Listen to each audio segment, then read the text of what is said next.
सोनिया गांधी की तुलना मोनिका लेविन्स्की से की।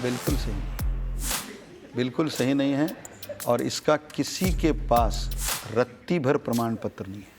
इस अखबार के मुताबिक आपने कहा था कि if we are so keen on having a foreigner prime minister then why can't we have Bill Clinton, Tony Blair और इवन मोनिका लेविन्स्की। जो प्रत्यक्षदर्शी था, आई विटनेस जिसको कहते हैं, वो कहता है कि मैंने कहा नहीं, और उसके बाद एक अखबार, दूसरा अखबार, तीसरा अखबार, हर आदमी लिख रहा है और कोई इसको ओन नहीं कर रहा है। इसलिए होता है प्रमोद जी, अगर एक बार आदमी की रेपुटेशन बन जाए वो ऐसी बात नहीं, कहता है। रेपुटेशन तो इससे शुरू की ना आपने, लेकिन इसके बाद लगातार एक के बाद एक ऐसे बयान आते रहे। बताइए दूसरा।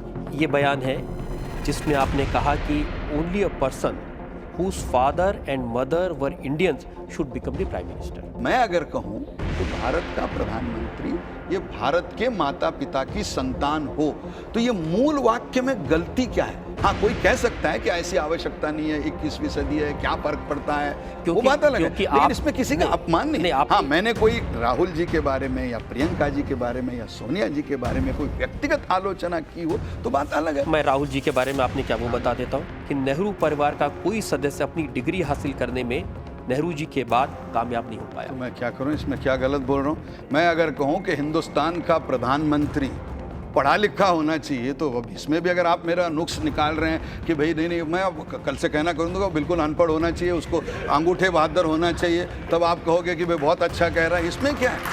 अगर मैंने कहा कि नेहरू परिवार में नेहरू के बाद कोई ग्रेजुएट हुआ नहीं, तो ये हिस्टोरिकल फैक्ट है।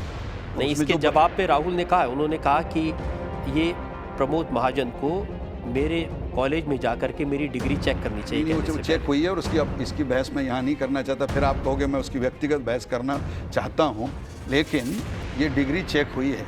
चाहिए। आपने सोनिया जी के बारे में कहा था कि सोनिया गांधी के पास लर्निंग लाइसेंस भी नहीं है। मैंने ये कहा कि अटल जी 6 साल से प्रधानमंत्री है, देश के गाड़ी अच्छी चला रहे हैं।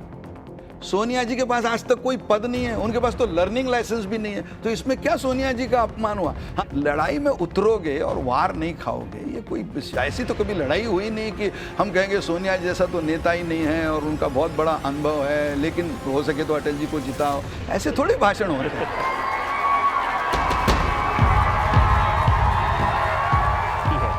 आप इतनी सारी बातें बताते हैं, लेकिन आपके राज्य का उदाहरण देखें, बिहार का, तो विकास के नाम पर बिहार बुरी तरह पिछड़ा हुआ है और बिहार में न सड़कें हैं, न स्कूल ठीक से चलते हैं।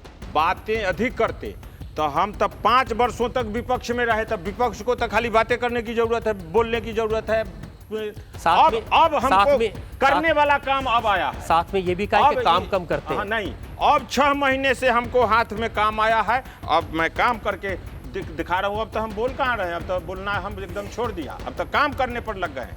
इसलिए बिहार का भी मैं बताता हूँ कि साल भर में जो बिहार का अभिरूप है, साल भर में आप देखेंगे कि बिहार की छवि दूसरी है और देश के लोग देखने जाएंगे कि वहाँ सड़कें कैसी है। ये सब आप इसलिए कह रहे हैं कि कुछ दिन बाद बिहार में चुनाव होने वाले हैं, एक बार फिर से लोगों को सपना दिखा रहे हैं कि हमें वोट दीजिए। तो चुनाव नहीं, काम हम शुरू करवा दिया। आप काम ऐसा करा रहे हैं कि जो सड़क बाकी लोग 12 लाख रुपए में बनवाते हैं, आप 40 लाख रुपए में बनवा रहे हैं। जो देश के अन्य हिस्सों में जो खर्चा लग रहा है, वही खर्चा यहाँ भी लग रहा है। जो जानकारी मेरे पास में, उसके मुताबिक बिहार में 17,000 से ज्यादा औद्योगिक इकाइयां बंद हैं। देश भर में 1.5 लाख लघु उद्योग बंद है, उसमें बिहार का भी 17,000।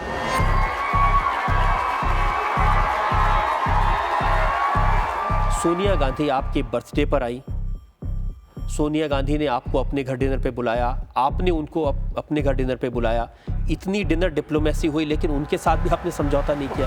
डिनर के मौके पर मैंने कब कहा था और माननीय श्रीमती सोनिया गांधी जी ने कब कहा था कि भाई हमारा कोई अलायंस हो रहा है? ना उन्होंने कहा ना मैंने कहा। ये तो आप मानेंगी ना कि वो चाहती थी आपके साथ अलायंस हो जाए। ऐसी इंडिया में कौन सी पार्टी है नहीं है जो बीएसपी के साथ अलायंस ना करना चाहती है? हर पार्टी चाहती है। एक है समाजवादी पार्टी।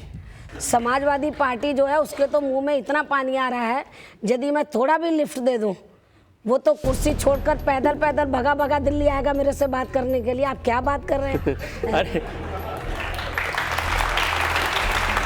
ये वही मुलायम सिंह है, जब आप मुख्यमंत्री थी तो आपने उनके खिलाफ इतने सारे केसेस रजिस्टर कर दिए थे। हमने कोई बदले की भावना से कोई कार्रवाई नहीं की। लेकिन आप अब ये कह रही हैं बार बार आपकी जान को खतरा है उत्तर प्रदेश में समाजवादी पार्टी की सरकार से। मेरे को तो वो क्रिमिनल एलिमेंट्स का सहारा लेकर किधर भी मौत के घाट उतार सकते, तो क्या मुझे एहतियात नहीं बरतना किसकी चाहिए? हिम्मत है कि आपकी तरफ आंख उठा के देखे? आप वो क्या इसलिए किसी की हिम्मत नहीं होती है। हिम्मत क्यों नहीं होती है? क्योंकि मैं एक्स्ट्रा केयरफुल रहती हूँ। 2 जून 1995 की घटना को ध्यान में अब वो रखकर 9 साल पुरानी बात होगी, नहीं, 9 साल भूल जाइए। नहीं, कैसे भूल सकते हैं भाई, कैसे भूल सकते हैं? 2 जून 1995 की घटना को मैं कभी नहीं भूल सकती, मेरा बहुजन समाज कभी नहीं भूल सकता है।